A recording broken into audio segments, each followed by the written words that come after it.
One more beer before I go. One more beer for the road. Give me 12 ounces of courage in my hand. Bartender, before you call, ask.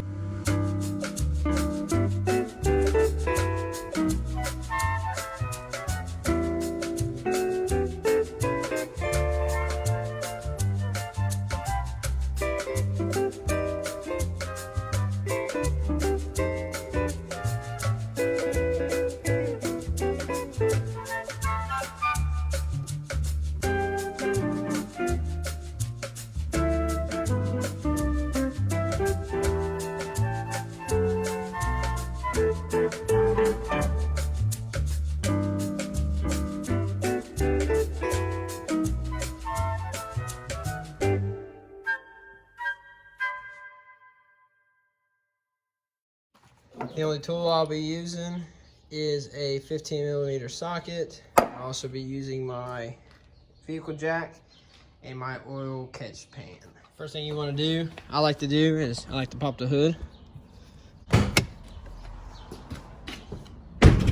Go ahead and get the hood popped and just get that done. Let the engine cool off, especially if it's been outside.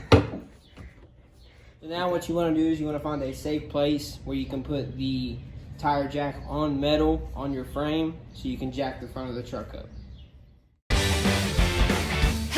You can never be too safe, so always put one of my jack stands behind my tire on the side I'm working, and I also put one right beside it, metal to metal. Guys, from here you'll get underneath the truck with your oil catch pan. You also bring your socket with you, and you will locate your nut or your bolt and your oil filter.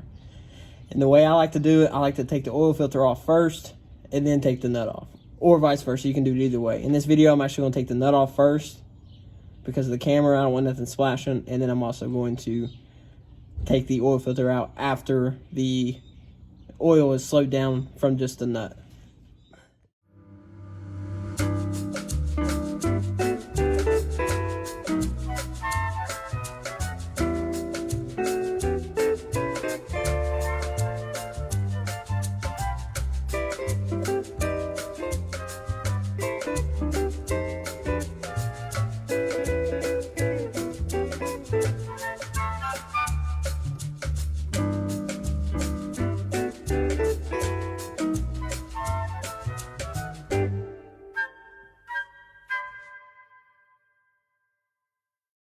Here's the part I've seen people do differently. I'll show you how I do it. So I've seen some people fill up the oil filter with new oil. But what I've always done is I just get my finger wet with new oil and just put around the seal here. Just kind of lather it up real generously before putting it back on the truck.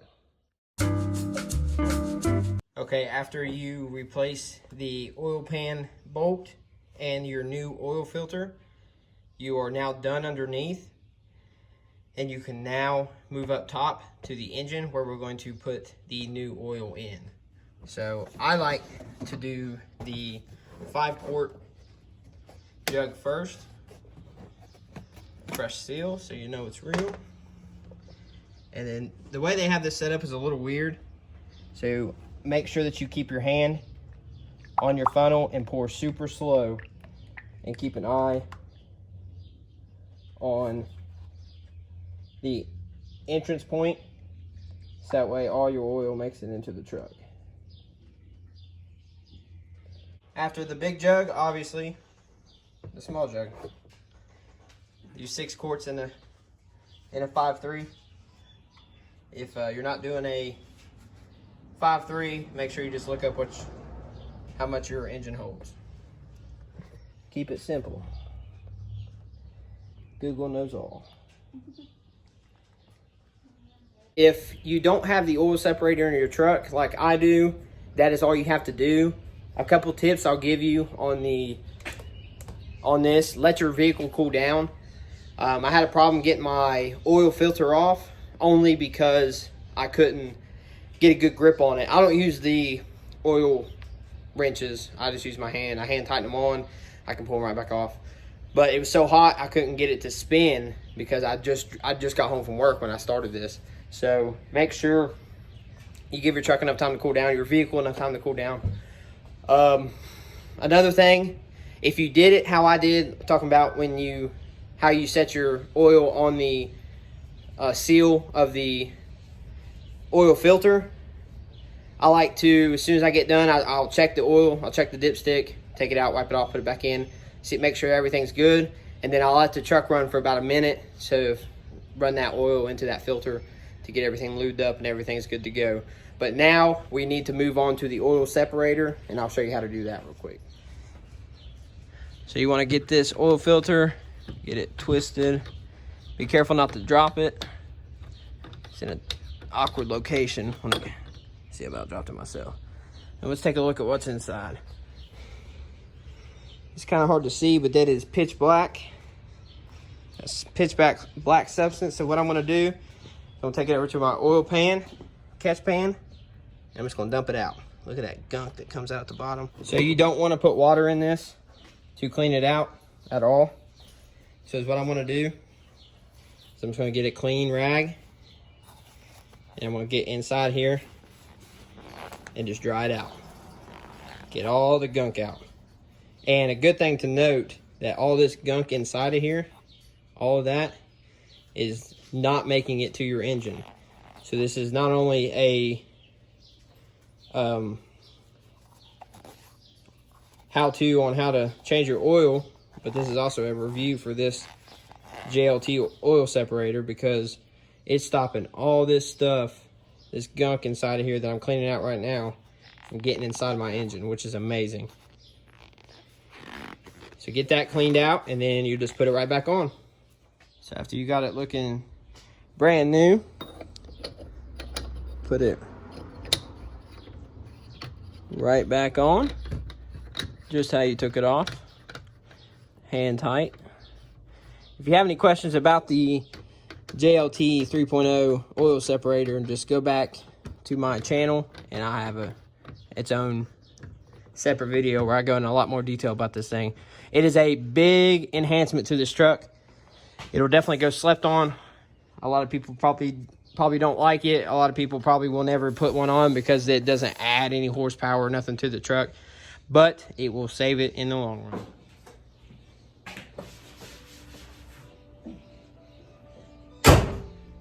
All right, guys, that is it for the oil change and the clean out of the JLT oil separator. Thank you all so much for tuning in.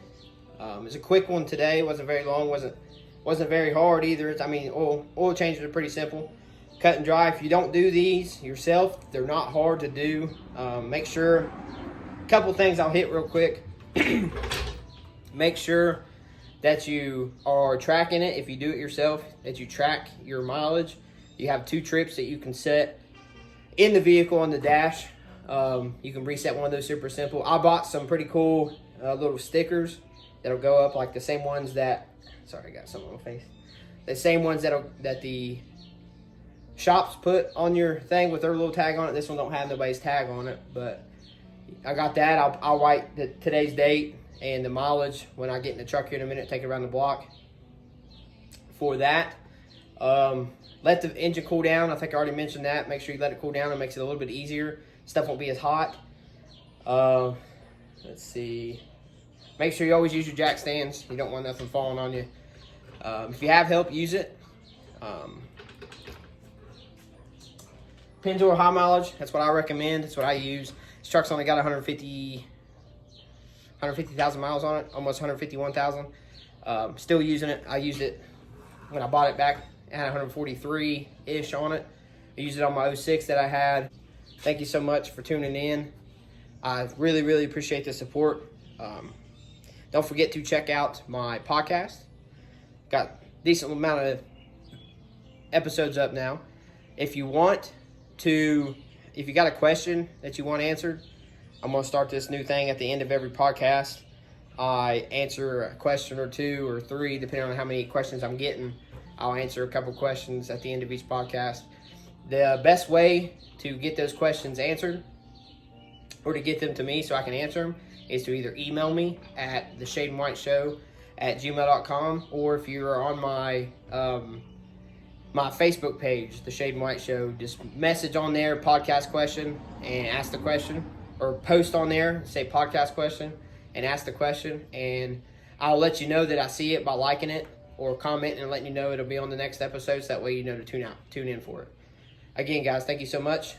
See you on the next episode. Come show the camera. I'll keep it in there if you actually show.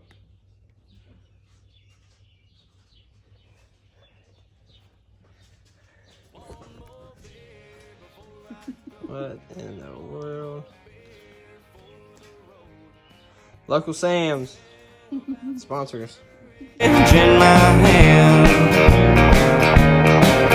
bartender, before you call last call and you kick me out of here, I laid my money down. Can you pour me water?